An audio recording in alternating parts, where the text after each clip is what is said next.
Let's move on to main topic number 3. Chris, what is our third main topic today? The third topic is from Jeff Singer. Early this week, it was announced Paramount is developing a face-off reboot, becoming the latest IP revival being developed. Others being Coming to America 2, a Grease Prequel, why, and GI Joe films, as the studio desperately is trying to resurrect itself. This leads to my question. Why not try to revive the Cloverfield franchise? I know the last film sucked, so much so that they sold it to Netflix, but seeing how the first 2 films made money, especially considering their budgets, why not try to revive it? Oh, I'm gonna geek out so hard. Why not revive Cloverfield? Because it's a failure. No! That's why. Okay, look, let me now that I shocked everybody. Okay, hold on, let's reel it in just a little bit here. Okay, so yeah, look, everything right now in Hollywood is about IP. IP, and can you do franchise? Franchise is where a lot of the money is. Franchises pay for the smaller films that get done and all that kind of stuff that we get to celebrate this time of year. So why not, especially if you're at Paramount where you've been struggling a little bit.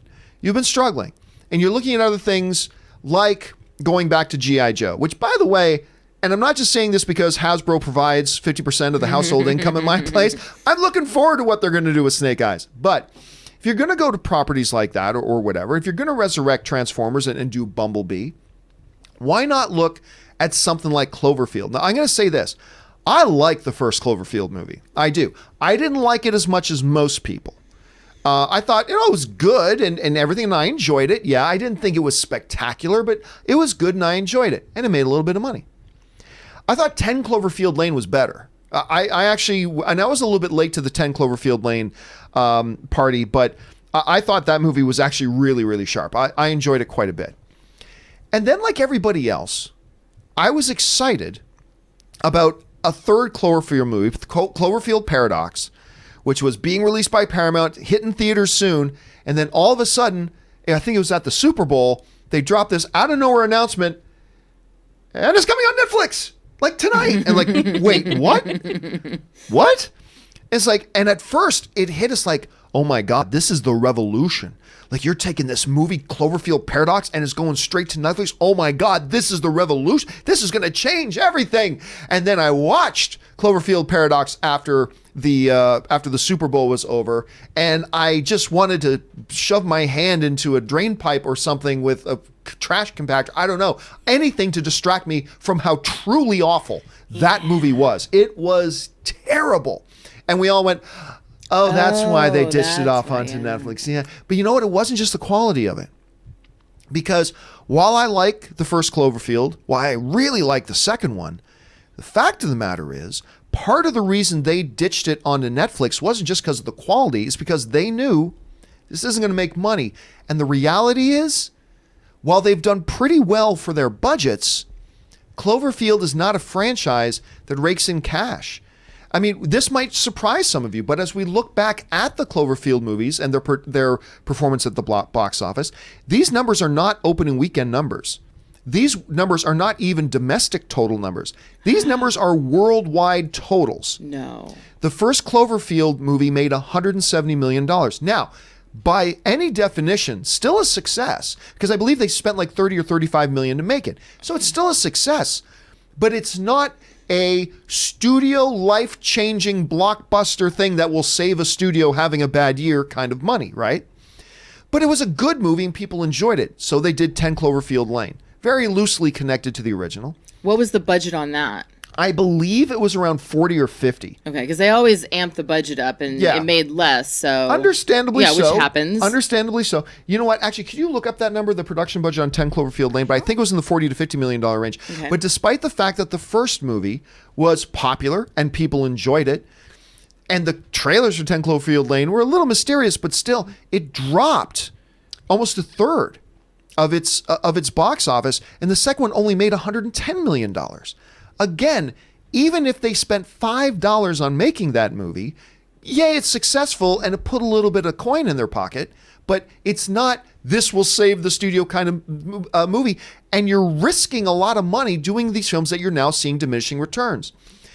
Then they do Cloverfield Paradox.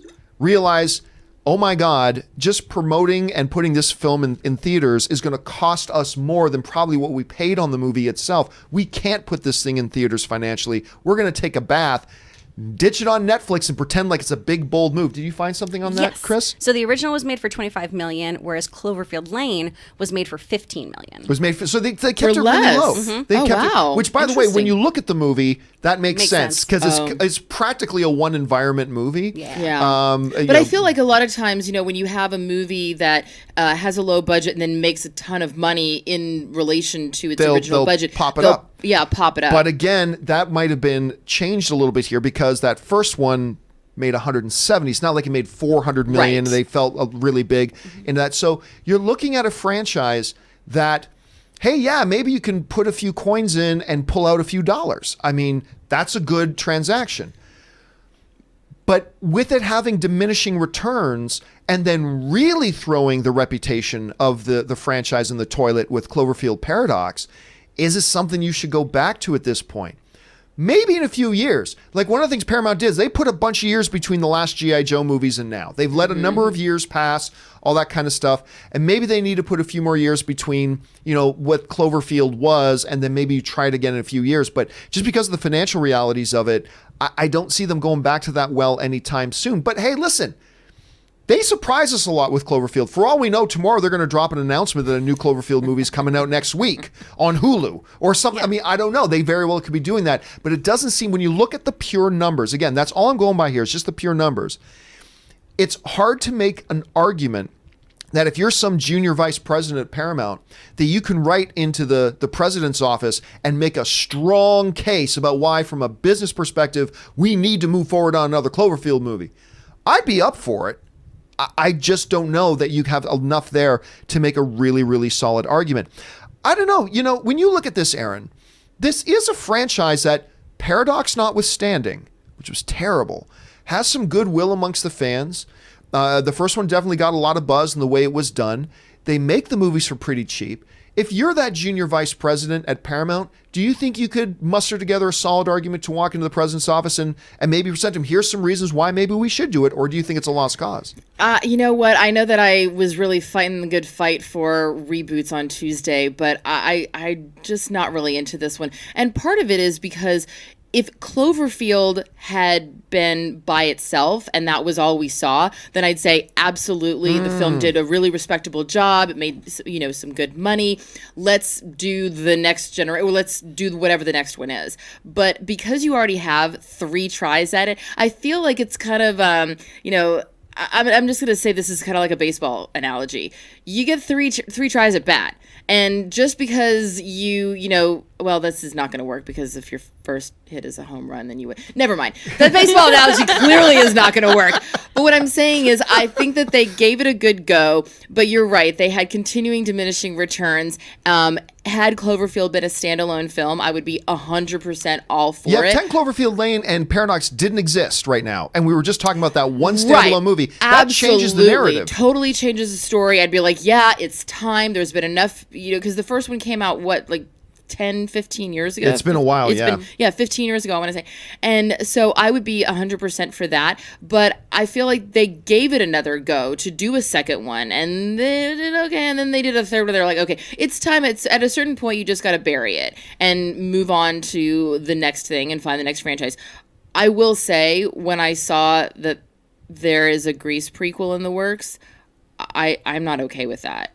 I'm not okay with it at all. It actually made me want to take my SAG card and fling it out the window. I was like, I'm done with this business. I'm not interested. And you have to also remember, I love Grease 2. And I'm probably the only person that likes that movie, but I will sing. Who's in that with Michelle Pfeiffer? But who's the guy? It's the guy who plays Rex Manning in Empire Records. Really? Yes, and he's so sweet in Grease too, and then he's such a dick in Grease in Empire Records. But Rex Manning Day, what a douche! I mean, the number of times that as a kid I climbed on a ladder and sang "Cool Rider," or put a Christmas ornament on my shirt and sang "Girl for All Seasons." Oh my gosh, I'm into the Grease, but I don't want to see. I think that because the popularity of the Grease Live, it did really, really well and people loved it. They're like, oh, we should do this prequel. what is the prequel? It's just Sandy and Danny the summer before. Summer camp.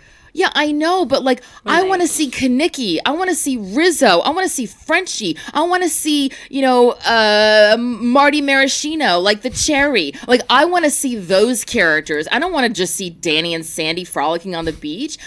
Definitely not if it's not Olivia Newton-John and John Travolta. The prequel just follows the gym teacher. That's all it is.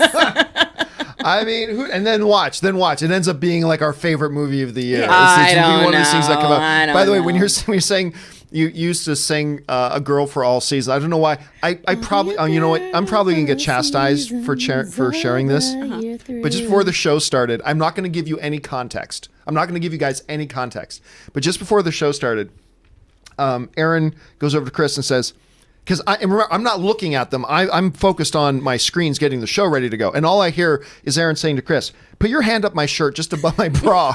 and I'm sitting there, and I didn't even look over. I said, if Aaron had a nickel for every time she said that, no. It is true. That did happen. That did happen. Again, it's totally No out of Pants context. Thursdays. It is no No Pants out of Thursdays. context. Anything can happen on the Pants John Thursdays Campea above Show. the bra. All right. I Above want the to bra. really geek out real quick, you guys, though. about? Oh, yeah, do it. Because Sorry, I talked for a long time. Go. money and logic be damned. Let me have my movie. I deserve nice things. You do. So even after Paradox, you're Oh, like no, I'm really going to excited for pretend that? like Paradox doesn't exist. Well, I do that for the Get out of Highlander there. too, so maybe, Meh. yeah. So that first movie, because I really like y'all's idea of like, let's pretend these other ones don't work, even though my girl, Hey, Mary they just Elizabeth did it with Winstead- Halloween, Yeah. and they're doing it with the new Terminator. They're Exactly. pretending like the other ones don't exist. Let's go back to our origin. I didn't even think Go about back to that first one. Let's revisit all of that, because if you were as obsessed with Cloverfield as I was, you fell into that rabbit hole of their crazy marketing, Yep. where there was all the Slusho ads. Slusho, which John, you should appreciate, is a beverage that goes back to Alias. Yes, it does. So, JJ doing all of his due diligence, making those worlds connect. We ignore the whole paradox thing because that's not what JJ wanted. Right. It's not a space alien. It is a prehistoric creature, a baby, who has been living underseas. They get all those weird little nutrients that they put in the Slusho drink, the company that Rob works for and is going to go off to Japan to work for. The satellite that crashes at the end is what brings that monster up to life and has him go destroy the city. Let's focus on all those juicy little details that were just kind of thrown in and peppered in and only weirdos like me know about who spend too much time on the internet. Give me more of what was happening in there. Let me know about this weird Japanese company that was studying this undersea creature. Let me know about the intrigue of trying to keep that hidden from everyone. You can explore different things that happened on that day. We had one perspective. Let's get another one. It's a great story and there's so much more stuff there. Just do what I want. But and just We do should what I just want. do what you want. do what I Absolutely. want. Hey, All right, Hollywood, listen. just do what she I wants. ask for so little. Just make movies that only I want. Listen, we got to move on here, but listen, guys, we want to know what you guys think about that. If you're a junior, again, put yourself in that shoes. If you're a junior vice president at Paramount and you had to go in and make the case to the prez, hey, this is why we should do another Cloverfield. Do you think you got enough ammunition to do it? If so, jump down to the comment section below and let us know what you think. All right.